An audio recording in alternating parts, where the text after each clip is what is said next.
Hello guys, this is Mohammed from QuadRevo.com. The goal here was to put together a mini frame that's lightweight as well as being very strong. Full of features. What I think is very important is maintaining the lightweight aspect to the quad so you're not flying a pig around. Having a quad that is lightweight really brings out the sportiness of these little things. It also provides stellar battery runtime. I've personally gotten anywhere between 8 and 10 minutes out of an 1800 to 2200 milliamp hour 3S battery. Let's talk about what you get out of the package. Once you receive your quad, you open up the hardware kit as well as the plates and take a look. It should look very similar to this. We stuck with the one-piece arm design, which is proven to be very strong on the original Mogo 250. I don't really think that having a foldable arm design on this size platform is very practical. Some of my buddies that come out to the field do have folding quads. I literally see none of them fold it. Either fold up or fold down before they bring it out or take it out. So I thought, let's not stress having a foldable design and focus on having something that's nice and durable without too many bits and pieces. So two arms, one piece for both the right and the left. You've got a bottom plate, you've got a top plate. Here this is a rear bulkhead slash accessory plate that we'll talk about in a minute. We've also got the FPV CCD camera mount, which will accommodate the gamut of popular board cams that are out there. You also get some hardware, everything that's needed to assemble and put this together. There are two options available for the kit. There's the Furious Red as well as the Arctic Blue. So both these options are available. If you order the red, you'll get a set of anodized red screws for your main screws. And if you order the Arctic Blue, you'll go ahead and get the blue screw set. You've got 8 standoffs. These are the main body standoffs between the two plates, the bottom plate and the top plate. There are 8 locking nuts that are used for the actual arm assembly to the bottom plate. There are 8 plastic nuts that are for mounting the controller as well as the mini power distribution board if you choose to use one of those. That is included in the kit, by the way, so you do get a power distribution board with the kit. You get 4 standoffs, aluminum standoffs for the legs that mount on the arms over here, and you also get silver screws for those. You also get 4 male-female short standoffs that are used for stacking your controller on top of the mini power distribution board. Okay, so that was a quick rundown of what's actually included in the kit. Let's talk about some of the features. We'll start with the arms. So I've just flipped one of the arms over to show you the bolt pattern for the motor. And if you notice, all of the holes are actually recessed into the material. This material here is 3.2 millimeter thick G10, and you can see the multiple layers that are in there. I found it to be really strong and durable. The recessed motor mount holes allow you to use the stock screws that come with the popular motors that are out there. So the Sunny Skies, the RCX, as long as you use the shorter screws. I heard RCX is now including longer screws with their motors. But it takes the headache out of going out and trying to find a longer screw just because the screw is too short that comes with the motor. That it won't hold the motor through the thick arms. Do be careful that if your motor does come with long screws, that it doesn't protrude into the windings of your motor, okay? And if that's the case, you can always choose to flip the motor and have the screws go through this side and the motor go through that side. The bolt pattern is compatible with motors that use 3 millimeter screws, such as the Sunny Skies. Or the ones that use the 2 millimeter, the M2 screws, such as the RCX or some of the Tiger motors. Okay, so after assembly, again, the motor side is this up here. This is the side where the motor goes. That does not have the recess cutouts. This hole over here is for the aluminum standoff or leg. You know, those small guys over here. So those mount on the bottom of the arm. These 4 hole locations are for bolting the arm to the bottom plate, and they will line up with these holes over here. 1, 2, 3, 4. And similarly on the other side. Okay, let's start talking about the bottom plate now. The bottom plate attaches to the top plate using 8 standoffs at various locations around the perimeter of the plate. If you look at the front over here, this hole is designed for mounting your FPV camera if you choose to buy the smaller 25mm by 25mm cameras that come with a bracket, such as the ones available from either surveillzone.com or securitycam2000.com. You can use this hole to mount the actual bottom of the bracket, and then you can use the tilt features of the camera. If you'd prefer to use a board cam, like I have mine built up, there's an included camera mount. Okay, and this will accept the popular board cams that are out there, and it's designed to, you know, fit right here, and then the top plate goes on top and holds it in place. You can also choose to use the 35mm cased cameras as well, and those will also fit in here just fine. Here is the mounting pattern for the power distribution board as well as your controller. It's designed to take, you know, all the popular small boards, which are actually the size of this over here, controllers such as the Flip controller or the NACE 32 controller.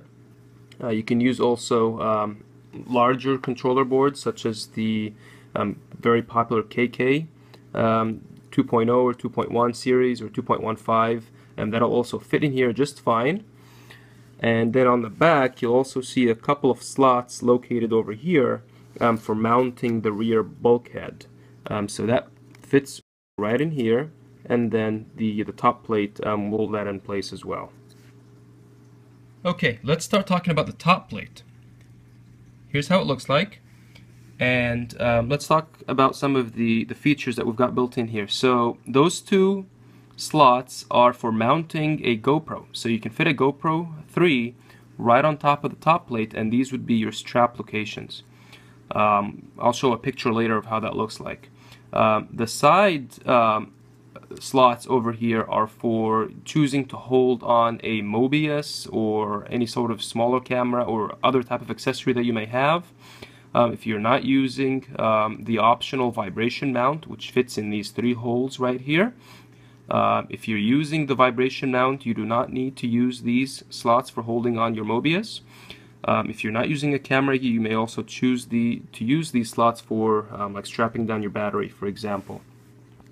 In the middle section, we've got a kind of an oval opening. This is actually the QuadRevo logo, and serves as a window for accessing the wires that go to your microcontroller. So this guy, you know, will fit on top of the plate like so, and now you've got a nice window that's right on top of your controller, where you can fiddle around with your wires. You can also use it as a viewing window, you know, for tuning your KK controller. If you've got a KK 2.0 controller, you know, that'll make things a lot easier for accessing the buttons that are in there, as well as being able to look at the LCD. And then on the back, this is something that I've actually found to be very, very useful. We've got quite a bit of minis now flying at my local fields, and you know, first thing when we go out is, hey guys, what channel are you on? What channel is available? And it's really fiddly to try and get into you know, your frame to change the switches if you're using one of the immersion or Fat Shark transmitters. Or if you're using the newer 600 milliwatt Boss Cam, it's easier to change the frequency, but it's still kind of difficult to get access to the buttons. So what this does is it allows you to mount your VTX on the underside of the top plate. If you're using the Boss Cam, you can actually see what channel you're on via this window. The LCD will fall right below that, and both buttons for changing the frequency range as well as the actual channel will be accessible through these two holes. Similarly, if you're using the immersion, it allows easier access to the actual dip switches without having to dig through the quad. So we'll talk about that some more later as well.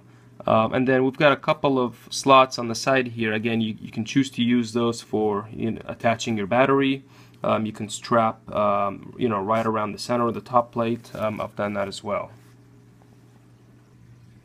Okay, so let's bring out a demo unit that I actually put together for the purpose of this video. This is an assembled Mini Quad. I haven't actually given it a name yet. I think what I'll do is put together a contest on RC groups and see, whoever picks the most popular name that people like or I like, that we go ahead and give them a free kit. But I haven't thought about a name yet. But here's how an assembled one looks like. This one is the Arctic Blue, so it's got the blue hardware. What I'd like to talk about are some of the features again that we've got going on here. So if you take a look at this here, we've actually got four slots on the top, which allows for two different tilt options for mounting your FPV camera.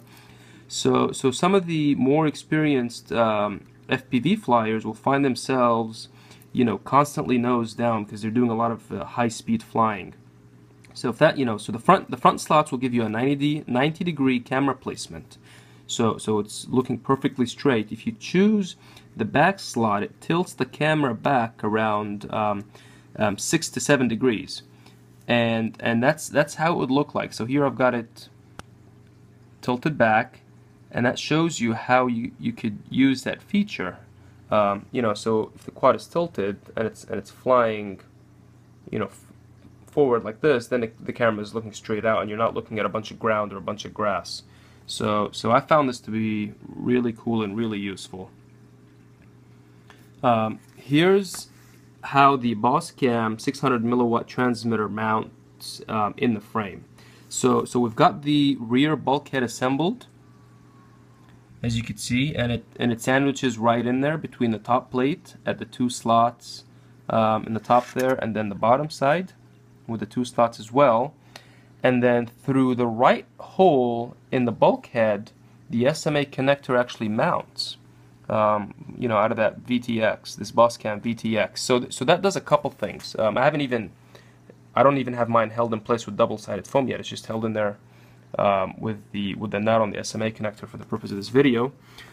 So you can see how it's really easy access to the buttons here for changing either the frequency or the channel, and then you can see what channel you're on once you're powered up. And then the bulkhead adds support. It acts as support for protecting this SMA connector, which I found to be, quite fragile. If you've got your antenna dangling out, it'll grab tree branches and all sorts of obstacles that you're trying to fly through. And if it's not protected in some way, it's very, very common to break those SMA connectors on those transmitters. So that's what that's for. And then the rest of the area on the bulkhead is really, for whatever you'd like to do with it. People are mounting cool things on their quads, so a local flyer who uses an LED on his. I found an LED, following a quad with an LED, to be a pretty cool feature, so I put a ring LED on mine, and that works really good for that. So you can choose it to mount any type of accessory that you'd like on yours. Okay, and here's the that cutout for the logo that I was talking about earlier. You could see how you could see the I've got a flip controller in this one, and it gives you pretty cool access to being able to see what the LEDs are doing if you're debugging, arming, disarming. If you've got a KK 2.0, you can also get in there and fiddle around with the buttons or tune your quad and read out the LCD display. Here you could see how the standoffs are mounted on the arms. Okay. Then we flip it upside down. Since this is the smaller form factor boards, we're using the innermost mounting position of this mounting pattern here. If you're using a 45mm board, such as the KK 2.0, clearly these screws would go out to the outside. Okay. This gives you a view of how the stack up works. So the screw goes in followed by a M3 nut, a 3mm nut, and then the power distribution board goes on top of that, and then the male-female standoff, and then your controller. And then you've got another set of nuts that goes on top. So pretty nice, clean setup. The actual arms fit on top of the bottom plate, as you can see here. You've got 4 screws that hold down each arm, along with the metal lock nuts on top. We found this to be a super durable setup. So the one-piece arm comes from the original Mogo 250, and you know, we've got lots of these built here locally. They go cartwheeling all over the place, and it's proven to be quite durable. Okay, so one thing I haven't mentioned yet is that this frame is designed to take 5-inch and 6-inch props. That's one thing that the original Mogo did not do. I've tried 5-inch as well as 6-inch on this frame, flying my own personal one that I've built up, and it's just a bat out of hell. Given the lightweight of this frame, 5-inch is super powerful, 6-inch is just nuts. But I know some people, you know, have the craving for more power, so that's an option out there. 6-inch props will fit on this frame. Okay, one other feature I'd like to mention is how the camera is pulled back, you know, behind the nose here, so it's protected from direct impact. You can see that it sits, you know, quite a bit here, maybe I don't know, half an inch or so behind the leading edge of the top and bottom plates. This is really essential on these little mini things, because you'll end up bouncing and hitting all sorts of obstacles, and you don't want to smash your lens if it protrudes out the front there. So that's one thing that we've kept on this design. Another thing as well is that, you know, and this was actually taken from the Mogo, having the nose protrude a little bit in front of the arms allows the quad to not necessarily you know, smack the propeller right away on impact, especially if it's, you know, you're hitting something that's narrower. You can bounce off and hopefully avoid breaking a prop. Maybe if you're lucky, stay in the air. So that's another feature that we've got over here. That's all I had to cover in this quick overview of our new Mini from QuadRevo. If you've got a suggestion, please go ahead and post up. Let us know what you think we should be calling this thing. The name that gets picked, that guy that comes up with the name will get a free kit. So it's a nice little thank you gift for coming up with a creative name. So post up and let us know what you think we should call this. And if you've got any questions, feel free to post on the thread or send me, CompuAddict, an email or PM, and I'll get back to you as soon as I can. Thanks a lot for watching, guys. Bye-bye.